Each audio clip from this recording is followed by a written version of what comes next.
Good afternoon, Tanzania. You're watching Fabidigo TV Sports News, or your trusted source for accurate, balanced, and breaking news. Fabidigo TV. Subscribe, like, share, comment, Fabidigo TV. Yes, karibuni tena, ni muda mwingine tena ambao amenipa Mwenyezi Mungu wa kuja kuongea na nyinyi au kuwaelekea ambacho ni muhimu sana katika jamii yetu, matumizi yetu ya kawaida. Ni masuala yale yale ya ICT kutoka Fabidigo ICT Solution, ofisi ambayo inapatikana jijini Dar es Salaam, Buguruni Sheri hapa, na utachukua namba zetu hapo zinapopita, lakini pia tutakupigia au utatupigia sisi tuweze kukusaidia. Hata ukiwa Mwanza, ukiwa Mbeya, ukiwa mkoa wote tunaweza kukusaidia, sababu siku hizi ni kipindi cha digital. Lakini wewe ambaye uko Dar es Salaam unaweza ukaja kutufuata hapo ofisini tukafanya mambo mazuri kwa bei che, lakini wewe uweze kuwa mtaalamu kama sisi tulivyo hapa. Leo ni siku nyingine tena ambayo Fabidigo nakuja kufundisha kitu kinachoitwa program bora za Android 2026, programu 20 muhimu kwa kila mtumiaji wa simu. Yes.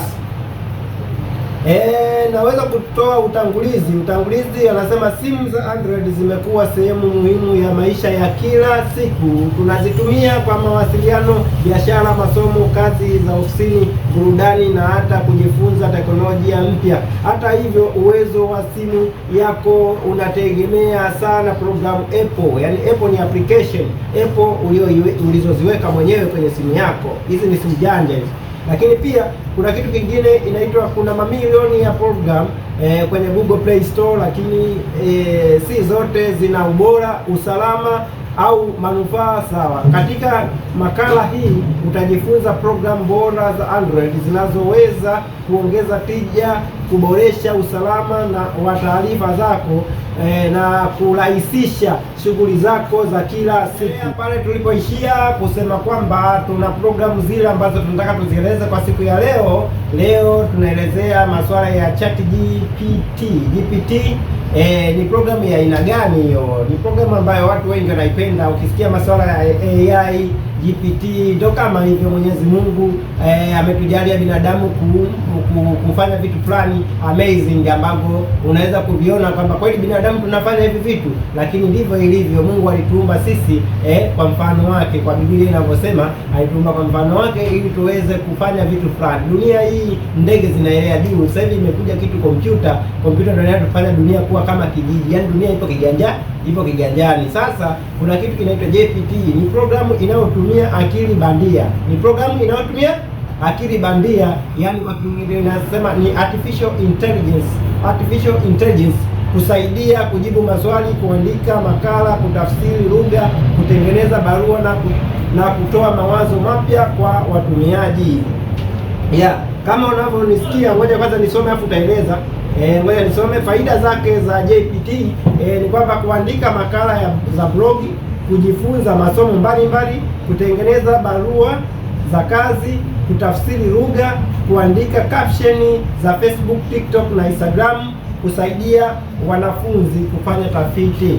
Kama unavyoniona hapa, mimi ni professional in ICT.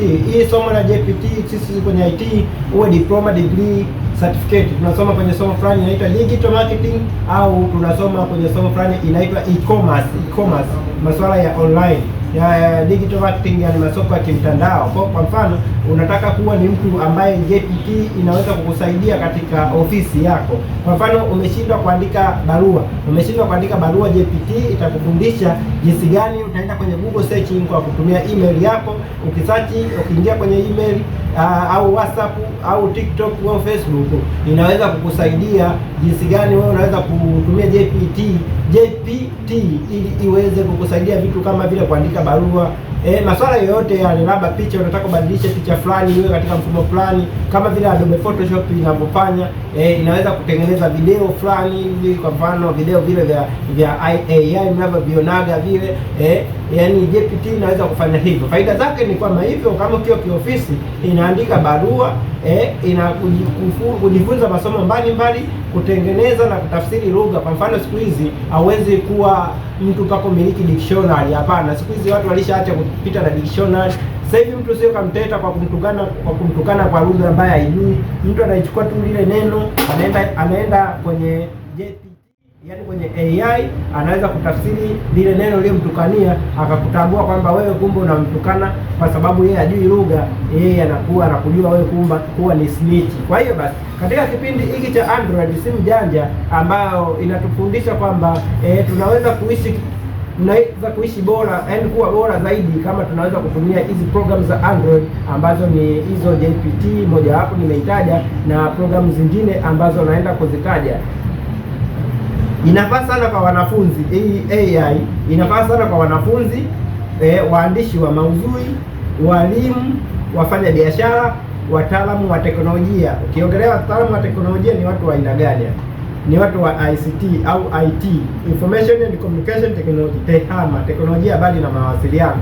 Wataalamu wa teknolojia ni wale wanaotumia vifaa vya elektroniki vya mawasiliano, kwa mfano kompyuta, simu, tablet, unatumia kwa mfano network, satellite, database system, software, hardware. Maana hao wataalamu wa elektroniki kama mimi Fabidigo tunatumia sana GPT ili tuweze kuendesha ofisi zetu, mambo yetu yawe safi. GPT ni mfumo wa application ya hiyo AI ambayo inaitwa artificial intelligence, ambayo inafanya vitu vya bandia. Yaani kwa mfano mimi ukitaka wewe nikufanye uwe msiba, wewe naye niangalia wewe, nikufanye uwe msiba umefukiwa ardhini, yani kama ni marehemu wakati upo hai, naweza kukufanya. Ndio hiyo iliyokuwa inatumika sana kwa kumfanya waziri mkuu wa Israel Netanyahu, wakamwediti kama amekufa lakini hajafa. Hiyo ni AI. Sasa bwana, AI ndio hiyo programu ambayo imekuja juu sana kutoka mwaka jana, mwaka juzi mpaka sasa hivi watu wanajiediti vibaya mno.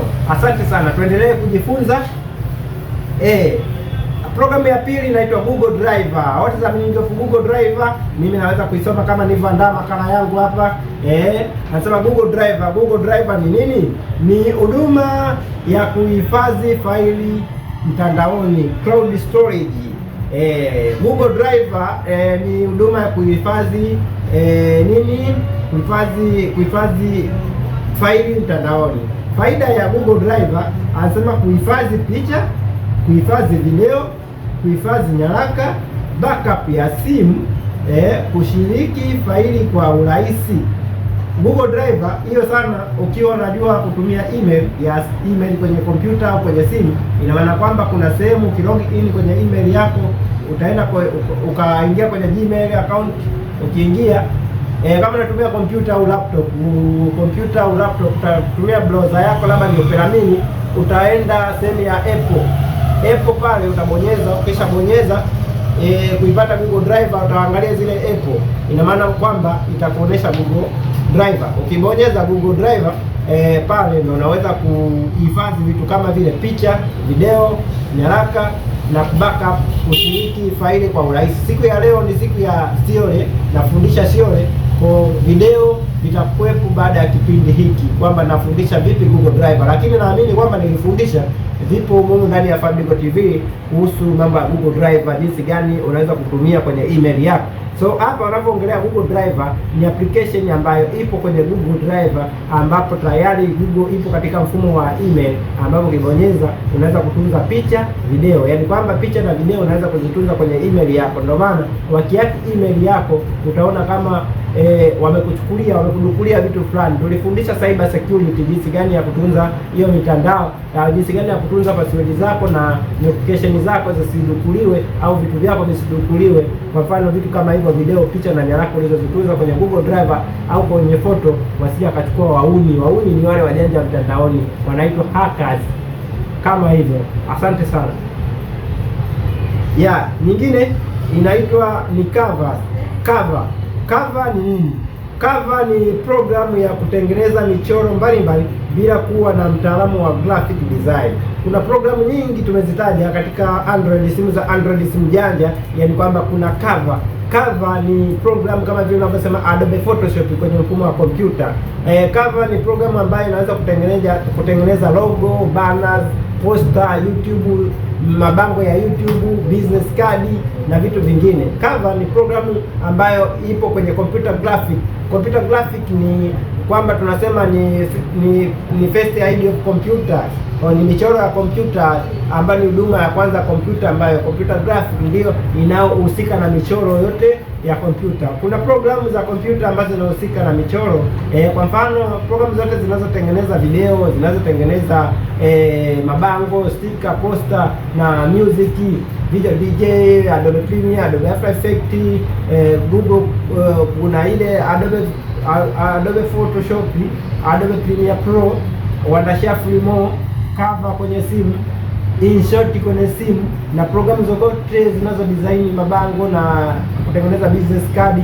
Hizo zote zinaitwa computer graphics. Lakini pia Canva sasa ni programu ambayo unainstall kwenye Android, yani kwenye Android, kwenye simu, kwenye tablet, ambapo itakusaidia wewe kudesign vitu hivyo kama logo, banner, poster na YouTube. Sasa hizi ni programu muhimu zile ambazo wewe zitakusaidia kama wewe unatumia simu sasa na tablet. Kama unatumia kompyuta ni rahisi sana kutumia Adobe Photoshop na Adobe Illustrator na zinginezo. Zipo nyingi, siwezi kumaliza zote. Hizo zote ni programu za computer graphics. Asante sana. Kuna kingine, faida za Canva. Rahisi kutumia, rahisi, ubora wa kitaalamu, inafaa kwa biashara. Canva inafaa kwa biashara kwa sababu itakusaidia wewe kufanya kazi fulani. Lakini pia kuna programu nyingine ya 4 inaitwa CapCut. CapCut ni programu ambayo ni programu maarufu ya kuhariri video. Kuhariri ni kuediti. Unaona, Canva ile ni kama Adobe Photoshop, inasimama kama Adobe Photoshop. CapCut inasimama kama Adobe Premiere Pro ya kueditia video, au kama Wondershare au kama Adobe After Effects. Kwa hizi zote ni za kwenye simu. CapCut ni programu inayohariri video. Kuhariri ni kuedit video. Ndio maana kwenye kompyuta nimekutajia kuna Adobe Photoshop, Adobe Photoshop, Adobe Premiere Pro, Adobe After Effects, kuna Power Director, kuna Sony Vegas, kuna Wondershare na zinginezo ambazo nazijua wewe, maana ninazozijua mimi ndizo nilizozitaja. Zipo nyingi sana. Lakini pia kwenye kompyuta, kwenye simu ndio hii inaitwa CapCut, InShot. Hizo ni programu za kuhariri video. Kuhariri ni kuedit video. Unaweza kufanya hivi, unaweza kudownload hiyo program ili kusaidia kuhariri video. Kuhariri ni kuedit, kukata video, kuongeza muziki, kuandika vichwa vya habari, kuongeza effect, kutengeneza shoti za YouTube, kutengeneza shoti za TikTok. Faida za hii program ni rahisi kutumia. AI editing, inaweza kuingia humo AI editing ya kusaidia auto caption video vinakuwa vya HD. Hiyo ni programu ambayo wengi wao wanawake wanatumia sana, na watoto wa kiume wanaotumia simu. Wengi utakuta wameedit mapicha yamekuwa na slide effect nzuri sana. Asante sana. Ya tano ni Google Photoshop. Google Photo ni programu ya kukusaidia wewe kuhifadhi picha, backup ya video, kutafuta picha kwa AI, kuokoa nafsi kwenye simu. Sasa Google Photo inapatikana kwenye mfumo wa email. Kama unajua kutumia email, kama pale video chetu tutakuwekea linki kwenye hiki video tulichofundisha jinsi ya kutumia email, na tumefundisha jinsi ya kutumia Google Photo na Google Drive kwa vitendo. Hapa naongelea theory. Ina maana nitakuwekea linki hapo chini kwenye description, utabonyeza, utaona jinsi gani unaweza kutunza picha, jinsi gani utaweza ukafanya vitu fulani vya backup video na kutafuta picha kwa AI. Hiyo inaitwa Google Photo. Ni programu ambayo ipo katika mfumo wa email ambayo itakusaidia wewe kutunza hivyo vitu niliyokwambia. Hizi ni programu ambazo zinatumika kwenye mfumo wa Android, lakini kwa mfumo wa email. Ukitumia email kwenye kompyuta, Google Photo utaitumia. Nyingine inaitwa Files by Google. Files by Google, hasa program hii hutumika kusafisha simu, kufuta junk file, kuondoa duplicate file, kutengeneza nafsi ya kuhifadhi, kusafisha picha, kufuta junk file, kuondoa duplicate file na kuongeza nafsi ya kuhifadhi. Hii inaitwa File by Google. File by Google ina maana kwamba itakusaidia wewe kusafisha simu yako wa junk file, maana yake kutoa uchafu.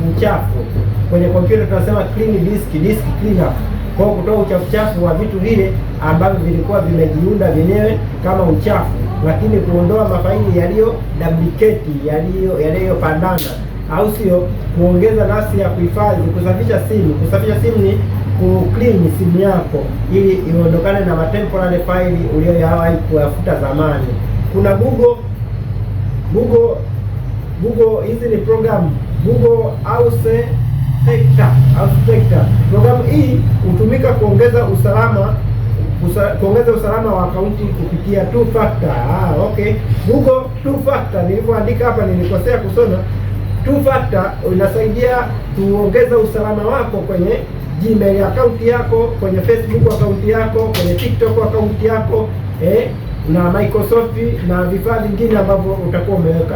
Google Factor au two factor ni njia ya jinsi gani utakapoweka recover email na namba za simu zile ambazo ukisahau password ya account yako ya Facebook, Instagram na TikTok, labda unataka kuirudisha hiyo account yako, utatumia two factor, namba zako za simu na email, ili urudisha account yako. Ndio inaitwa two factor, ambazo zinatumika sana kwenye cyber security, ambazo zitaweza kusaidia wewe kulinda akaunti zako ambazo isivamiwe na hackers na wezi wa mitandaoni. Kwa mfano via social engineering, kuna phishing, kuna malware, au wote watashindwa kukufanyia kama utakuwa na two factor. Asante sana. Kuna kingine kinaitwa ya 8. Programu ya 8 na muhimu sana kutumia kwenye simu yako janja na tablet, inaitwa Bitwarden. Bitwarden ni password manager. Password manager faida zake ni kuhifadhi password, kutengeneza password ngumu, kujaza password kiautomatiki, kulinda taarifa zako. Kuhifadhi password, kutengeneza password ngumu, kujaza password kiautomatiki, kulinda password zako. Ni programu muhimu ambayo itakusaidia wewe kuweza hii inafanana na two factor kama vile, yaani kwamba inakusaidia kulinda simu yako isiwe inavamiwa na hackers. Lakini pia kuhifadhi password, maana yake imekuwa kama storage ya kutunza password. Password ni nini? Password ni cyber security, usalama wako wa mitandao yako au kifaa chako ambacho kipo, labda umekiwekea password kifaa chako cha simu yako au tablet yako, kama hii umewekea password, ina maana hizo zinaweza kuitwa Bitwarden, ambazo zinaingia katika mfumo wa kuhifadhi password. Lakini ya 9 inaitwa Microsoft Office. Microsoft Office hii nayo inajumuisha kwenye mfumo wa simu, ambapo Microsoft Office kuna Microsoft Word, kuna Excel, kuna Publisher, hizo zote au PowerPoint, hizo zote zinaingia katika mfumo wa simu au mfumo wa simu janja, ambao faida yake wanafunzi wengi na walimu na wafanyabiashara wengi wanatumia. Lakini nyingine inaitwa Adobe Acrobat Reader. Adobe Acrobat Reader ni programu bora ya kufungua na kusoma PDF. Adobe Acrobat Reader ni programu ambayo inasaidia kufungua programu zote za PDF, ambazo kusoma PDF document, kusaini document, kutafuta maneno ndani ya PDF, kuandika maoni ndani ya PDF. Kwa nini uchague programu rasmi? Programu rasmi hupokea masahihisho ya usalama mara kwa mara, hupunguza hatari ya virus na hutoa huduma bora kuliko matoleo yasiyo rasmi.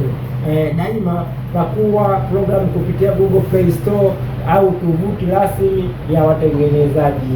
Yes, kama ulivyosikia vitu vingine ninavyokuwa naelekeza kwenye mfumo huu wa IT na kuwa na viandaa na viandika kabisa, ndivyo na viongea. Kuna utofauti kati ya kufundisha vitu kama vile Adobe Photoshop plugin au website plugin na kufundisha hivi, au vile ambavyo kwa mfano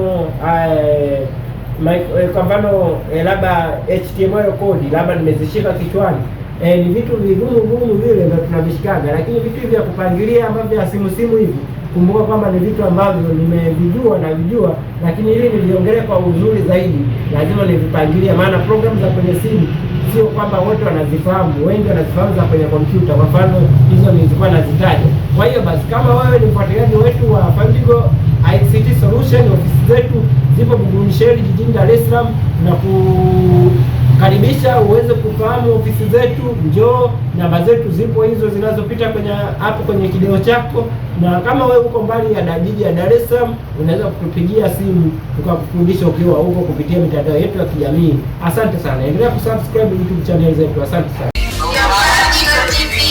Usisahau kusubscribe, like, share na comment habari za Flamingo TV. Good afternoon, Tanzania. You're watching Fabidigo TV Sports News, or your trusted source for accurate, balanced, and breaking news.